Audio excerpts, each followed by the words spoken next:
Hey there friends, Nibs again. Out here at the range today, doing a little bit of goofing around, but I have something I have wanted to get, a gun like this for a long time. I have a couple of 1911 style guns.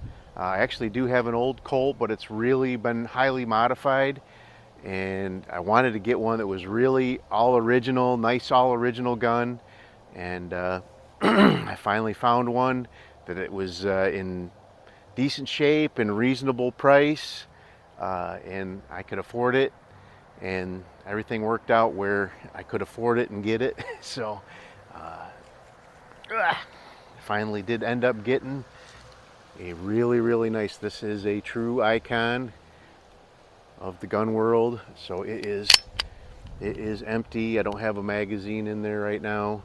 Chamber is empty, but this is a true actual Colt government. Serial number puts this one to 1922, so 102 years old this year, at least. And it is pretty, for a 102-year-old gun, it is in pretty decent shape. It's got some patina. The grip's got some wear on them. They're not cracked or broken or anything. Just it's been used. So, and we're going to use it some today. So I have a couple different kinds of ammo. I have some Winchester white box. I do reload for this, and I do have quite a bit of reloaded ammo. I didn't bring any of that out with me today, but eventually I will bring some out and we'll shoot some of that as well. But first, I only have one mag. I have several magazines at home with my other guns, so I could have brought those, but I only have one mag that came with this. I have it loaded up with some Winchester white box, 230 grain. Everything I have is 230, full metal jacket. This is the brass. The other two I have is Red Army. That's actually head stamped as Tula. We're going to shoot that, and then I also have some Tula, which is head stamped as Tula. The head stamp looks exactly the same on both of them, so I'm sure they're all made in the same plant. But let's go ahead and get our ears in for starters. Definitely something you don't want to forget having your ears in. I'm only going to be shooting about 10 yards here, so nothing too strenuous, but this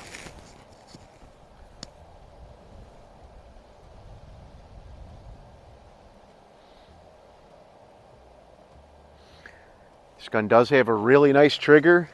I don't know if it's been worked on or if that's the way they came.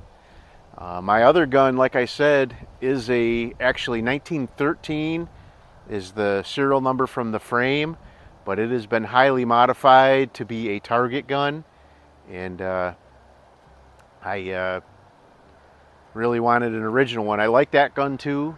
That one has a fantastic trigger, but the slide's been modified to have a longer sight radius. The front sight sticks off the front. The rear sight on that one's adjustable. It's been cut for the A1 modification, and the frame's been stippled, so it is very windy out here today. Hopefully that isn't messing up my audio too bad. This microphone does a really good job of cutting down on the wind noise, but when it gets windy like this, it can get pretty bad. So, but I had a stick sitting right here at 10 paces away from the target, and I did shoot a couple rounds before I started up. It seemed like it was hitting a little bit low, but I think as long as I can keep them on that 8-inch splatter burst, you know, that's proper target acquisition. So let's go ahead and see what we can do.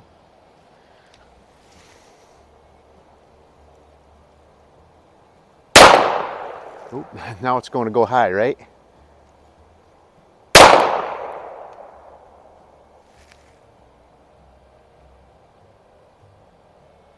that go in the same hole? I hope. If it didn't even hit the target. There we go.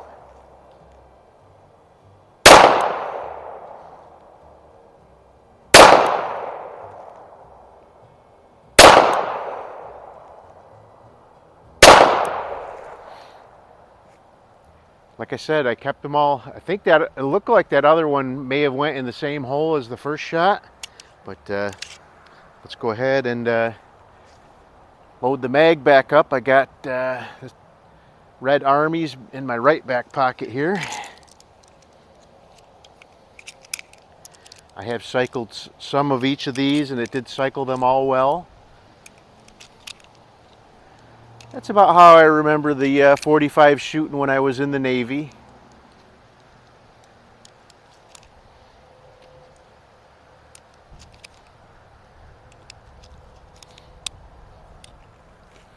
All right. Let's see what it can do with some steel case ammo.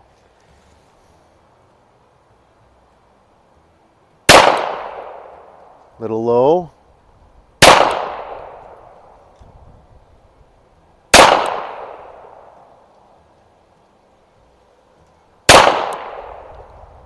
Low and left.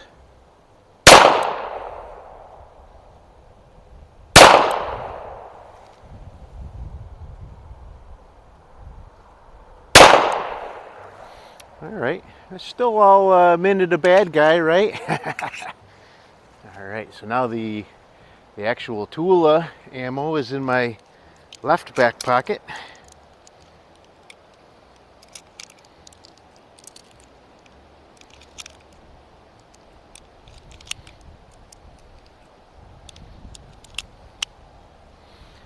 Just the prices of 1911s these days is, a lot of them are just completely outrageous. This one it wasn't inexpensive, but it wasn't the crazy prices you see some of these 1911s going for nowadays. But let's see what we can do with this Tula.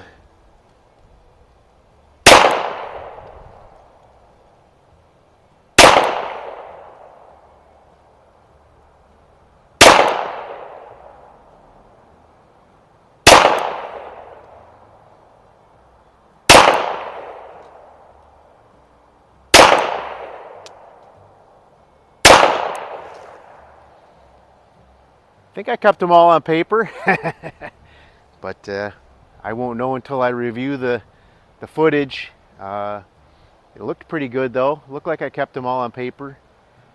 Got one there just low and left, almost off the piece of paper though. But only one I don't know exactly probably where it went was that second shot. If it didn't go in that same hole as the first one, I'm not sure where it went. So, but there you go. That is my first outing with my new Colt, Colt's PTFA manufacturing company. There you go. Really cool old gun. 102 years old. Just an icon. Probably the most imitated design ever.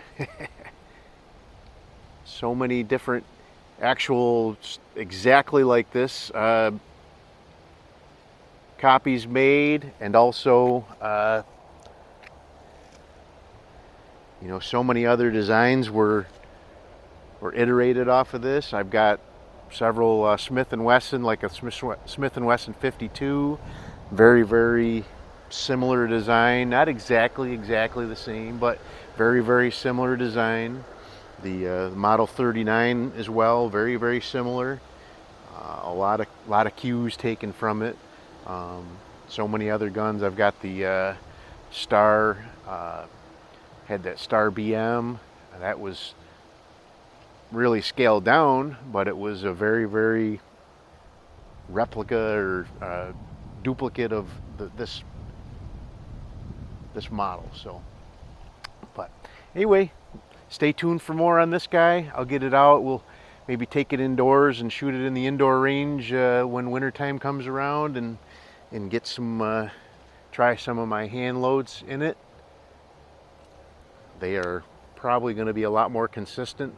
They have been in my other 45 caliber guns that I have.